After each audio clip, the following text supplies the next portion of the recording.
Márcio Gomes já está por aqui para a gente falar de vários assuntos.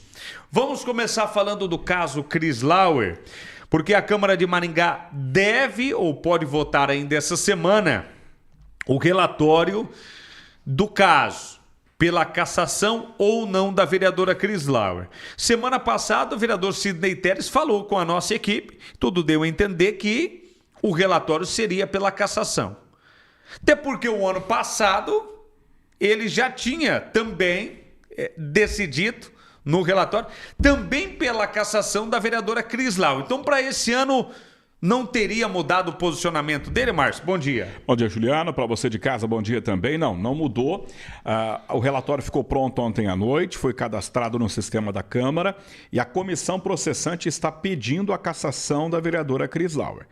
Houve a denúncia feita por um advogado aqui da cidade, o Kim Rafael, denunciou a vereadora. No primeiro momento a Câmara não aceitou, depois a Câmara aceitou por determinação da Justiça, a Câmara aceitou o relatório, ou a denúncia, perdão, e começou então a comissão processante.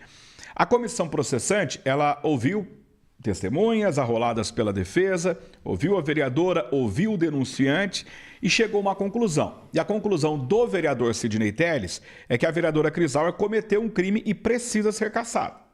E tem um detalhe, essa opinião é do Sidney Teles, do presidente da comissão, William Gentil, e do membro da comissão, o Christian Maia Maninho. Os 3 vereadores votaram em consenso pela cassação da vereadora Chris Lauer. Então, a Chris Lauer já tem 3 votos pela cassação dela. Os 3 vereadores, porque o relatório ficou pronto, Juliano. O relator, ele defende que ela seja cassada. Os outros vereadores, eles não são obrigados a seguir o relator.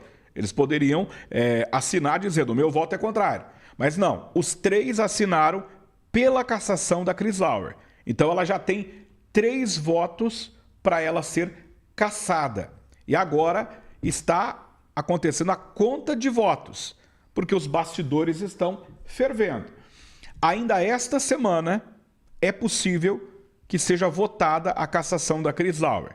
A presidente já recebeu e vai colocar em votação. Tem que ser uma sessão especial, mas a sessão pode ser logo depois ou antes de uma sessão normal. Lembrando que amanhã e quinta tem a sessão. Só que ela precisa convocar a sessão com 24 horas de antecedência. Ela precisa informar os vereadores que vai haver uma sessão especial para votar. Daqui a pouco eu explico por quê. Mas tudo indica que a Chris Lauer vai mesmo ser cassada. Vai ser cassada. Nós temos informações de bastidores com relação a isso, mas antes a gente vai ouvir o relator do caso, o vereador Sidney Teles. Nós falamos com ele, logo após ele ter entregue o relatório final na presença da Câmara, e ele explica o porquê ele é da opinião de que a Chris Lauer tem que ser cassada.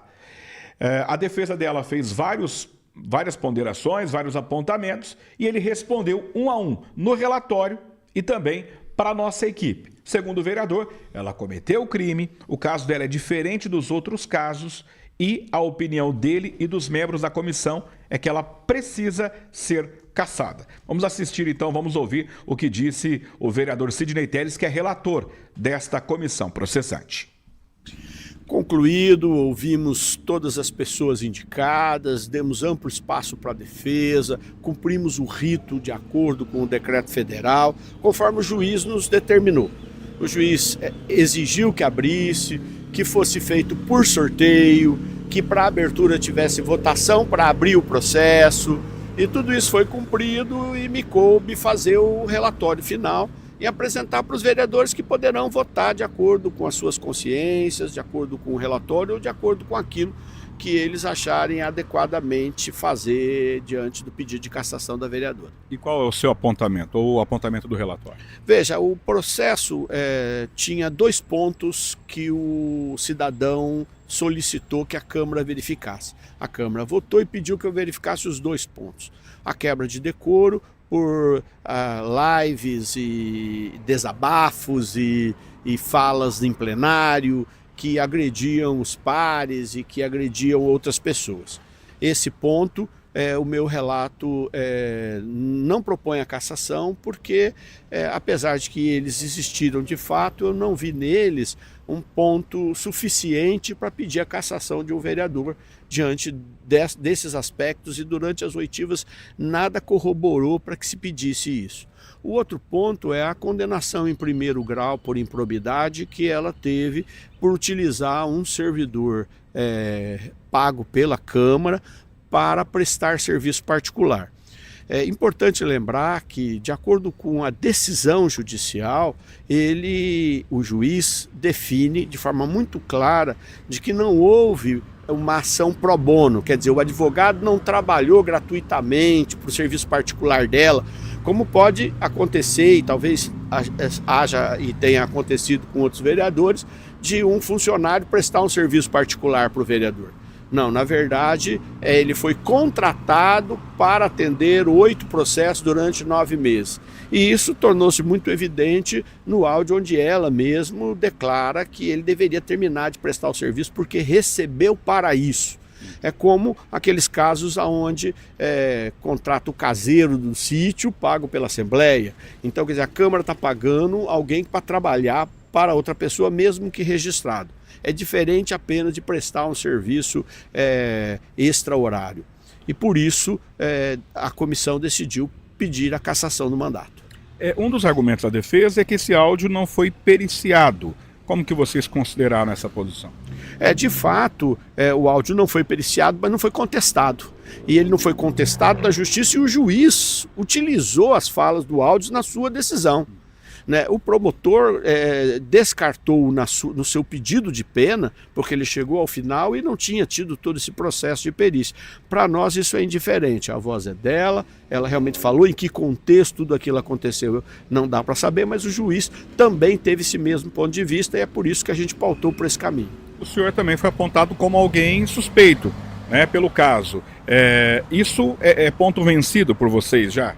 Olha, isso é muito simples. Durante a decisão, eu me considerei impedido porque participei de um processo similar que não chegou ao final, em virtude de que a justiça o suspendeu e daí a presidência arquivou. Isso na legislatura passada. Eu considerei que por isso e por já ter uma opinião deste fato, mesmo que naquela época não tinha sentença judicial e o áudio ainda não estava no processo, a gente só tinha ouvido ele pela imprensa. E por isso eu já tinha uma visão a respeito do fato. Então eu me considerei impedido no sentido até de auxiliar a vereadora de que fizesse a sua defesa. Mas os procuradores consideram que, sendo outra legislatura e sendo através do decreto federal, só há impedimento da presidente e do réu e do citado, que os outros não estão impedidos, independente de serem a favor ou contra a vereadora. Então eu fui obrigado a fazer e prestei o serviço procurando fazê-lo de forma mais séria possível. Eu, particularmente, jamais me ofereceria para fazer qualquer ação contra nenhum vereador. Mesmo diante de situações graves, eu não sou dessa natureza. Mas uma vez que eu tenho uma missão, eu vou levar a verdade. Vereador, a defesa dela também aponta que a Câmara não poderia, de repente, dar a ela uma sanção mais grave do que a do juiz. E a do juiz não previa a cassação de mandato. Qual que é o ponto do senhor sobre isso? Isso ficou no meu relato, fiz questão de deixar isso claro, de que ela foi condenada por improbidade e a pena que a justiça estabeleceu, que foi uma pena pecuniária, não liberou ela do crime de improbidade. E a Câmara, então, ela vai analisar nessa condição se isso de fato leva à perda do mandato e à cassação, que é algo totalmente legislativo.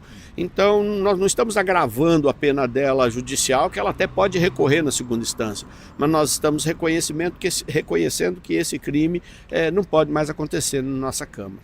Relatório entregue. Qual é o próximo passo agora? É comunicada a presidente, é comunicada a vereadora, e aí se aguarda que a presidente marque a data para os vereadores se manifestarem. A leitura do relatório e a votação no mesmo dia?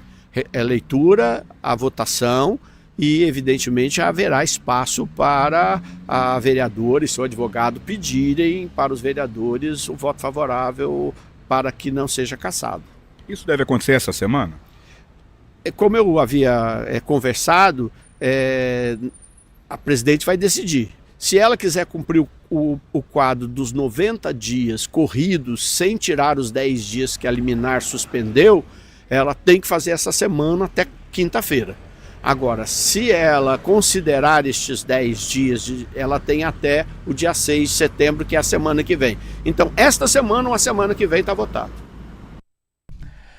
Muito bem. Essa semana ou semana que vem ela precisa votar, a Câmara precisa votar essa decisão, portanto, esse relatório final do vereador Sidney Telles. O próprio vereador, conversando comigo ali, a gente ficou na dúvida com relação à votação, Julián. Porque assim, a Câmara tem 23 vereadores. Para cassar a vereadora Crislauer, a Câmara tem que ter 2/3. Não é maioria simples, é uma maioria qualificada. Precisa de 2/3 da Câmara. Só que há uma divergência de pensamentos. Por quê? Porque é o número ímpar. Então vamos lá. 23 votos, que é o total de votos, dividido por 3, dá 7,66. Se a gente multiplicar por 2, que é 2/3, dá 15,33. Só que não tem 15,33 vereadores. Ou é 15 ou é 16. O entendimento mais lógico é de que 16 é o número necessário para caçá-la. Mas tem gente trabalhando com 15. Entendimento que não é 15, não é 16. É 15, alguma coisa, então ainda é 15. Exatamente. Porque pela matemática, o 15 até o 0,5 é 15. Ou até 15,5 vem para baixo. Isso. E aí? É 15 ou é 16? Porque nessa aí um voto faz uma baita de uma diferença. Porque se forem 15 votos, vamos dizer assim, a vereadora Crislauer ela precisa de 7 votos para se livrar. É o dela e mais 7. Porque ela precisa de 8 votos para poder se livrar desse processo de cassação. Então estão nessa contagem de votos. Pela lógica, daria